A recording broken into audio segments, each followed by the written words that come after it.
Hey everybody, we're back here live on Facebook at Riptide, and we hear some big band taking the big stage in the background. People are cheering and roaring, and we are in the midst of it starting to get a little darker out there, and the lights and the big band's coming on, rock and roll. I see a lot of bodies out there moving around. So we're here in the Eco Discovery Zone with all our friends, talking about science and STEM and these great careers for kids and resiliency.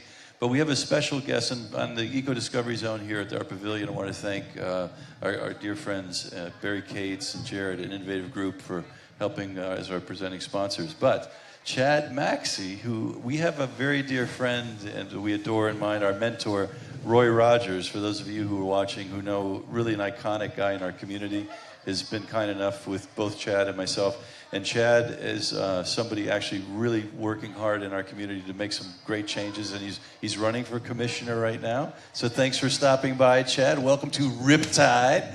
How are you?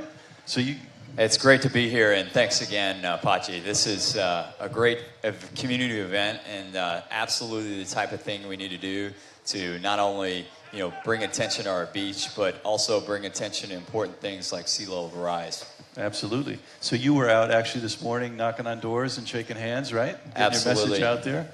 Yeah, no, I've actually been out in the community knocking on doors. I've already knocked on over 500 doors, and I plan on doing several thousand by the election. So when it comes to voter mandates, I'll be able to say, hey, I've actually talked to all these. Get your exercise out there. Absolutely. But to really engage the people and get the message across. Yeah. So a lot of the things that when we talk before the interview that are important to you, what is, in terms of the couple of the things that are most, for our community, most critical in your mind, and what is your vision in terms of leadership? Sure. Where do you want to take it? Well, I want to focus on that leadership part and go back a little bit into my background. I'm a West Point graduate.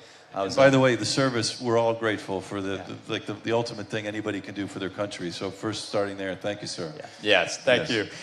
So I did 10 years in the Army, and with that, I went to Iraq twice and Afghanistan, and one of the things that we did was we helped rebuild the infrastructure of those countries, especially during my second tour.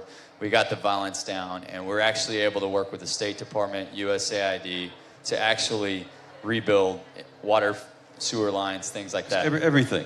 You basically have to recreate a city and a community out of nothing, and that decimation there, right? Absolutely. Well, Iraq had some infrastructure, to be honest. They were more far off than Afghanistan. Mm-hmm. Afghanistan, we were building it for the first time. Wow. But after I left the Army, I came to South Florida and actually started working with the Brightline train company.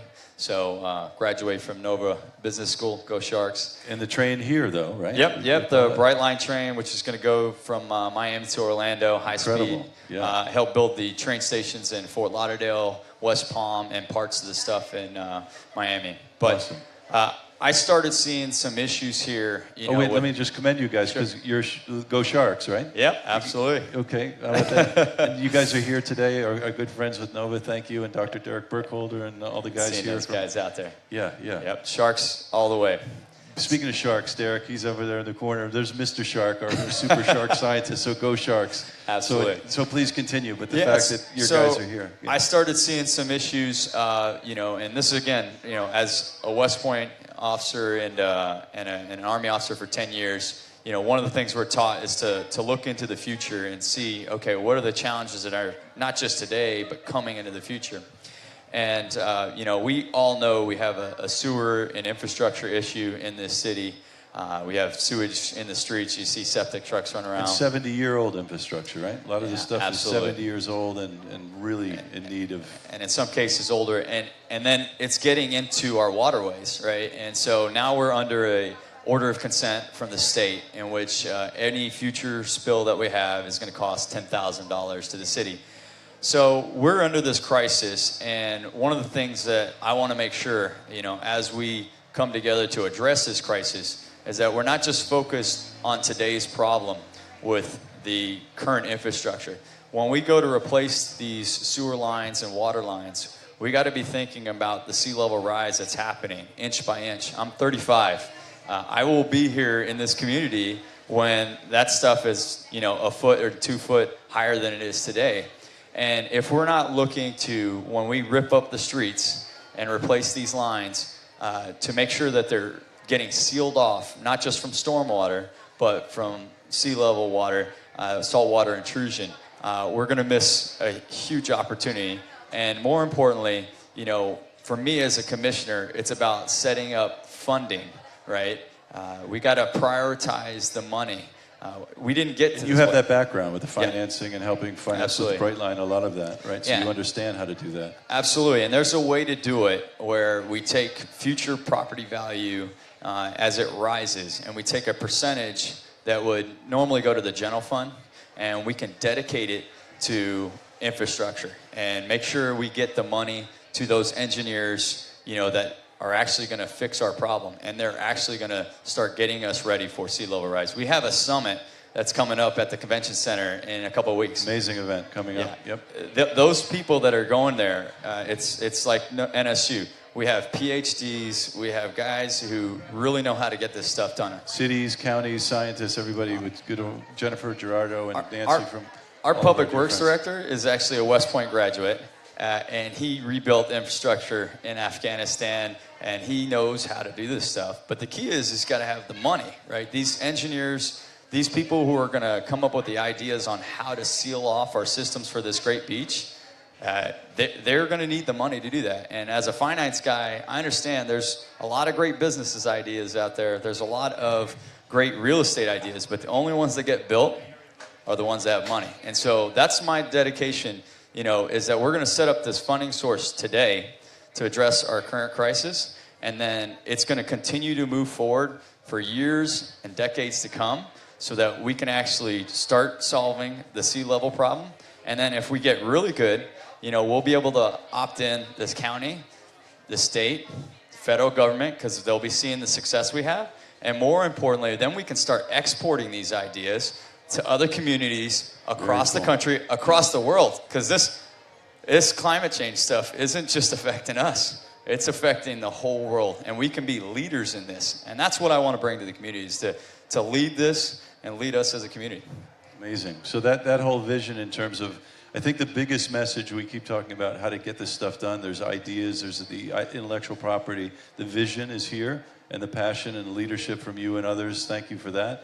It's really a question of trying to support, in order to get this to happen, it's really about how we're going to fund it. So the importance of the engineering firms and the innovation and development, to having people talk with each other instead of at each other. Because we have to, look guys, at the end of the day, like it or not, as Chad mentioned, we have 70-plus-year-old infrastructure. It has to change and it has to be rebuilt anyhow. We don't have the dough to do that. So it's going to take innovation in P3s like the port and like the airport, where you get this innovation going. And the problem is you can't rebuild infrastructure overnight, right? And the one thing I learned overseas is if we can't take all the sewer systems offline. So you have to do it section by section and street by street. And if we're not looking to, do all of it at the same time, if we rip a road, we should be making sure we fix the water pipe, the sewer pipe. Let's go ahead and bury our electric lines, work with FP&L. That's something that we did with our Brightline train stations. Very cool. We actually took the overhead lines, we buried them. So now, when a storm comes in, it's not knocking out power for everybody. Yep. And then, when we actually rebuild the roads, let's make them so that they're more trackable, because we're going to have more people coming here, right? The young and old people, young at heart people, they actually want to live here in South Florida. And we need to make sure that the infrastructure is there to be helping them for today, but more importantly, protecting our infrastructure for tomorrow. For tomorrow, yeah. Well, Chad, thank you for all you're doing, and I know the hard work on the campaign trail continues. So thank you so much and our dear friend Roy Rogers, literally one of the most extraordinary men I have ever met. He was the visionary and the guy that moved the needle for the entire community of Weston, and all he's learned is he teaches Chad and I, and really mentors us, and Terry from the Pompano Chamber. He's Tim Hogan from FPL. Roy, a shout out to you from me and Chad here at Riptide. You are an extraordinary man. We're all blessed to have you in our life as a role model. And I got one thing for Roy. Roy is my mentor, and I love him. But this is actually Army-Navy week. And so at the end of the day, next Saturday, go Army. beat Navy, Roy. Roy was a nuclear submarine commander, amongst other things. But now he's a proud leader and mentor 100%. and a granddaddy of a lot of great. His passion is kids and family. Literally one of the finest people I've ever met. Roy, blessings to you. 100%. And Chad, good luck to you in your travels in this journey of politics. We need good guys like you at the helm. So rock and roll. Thanks, Stay Patxi. tuned. We'll be live all weekend here on Riptide, Facebook Live.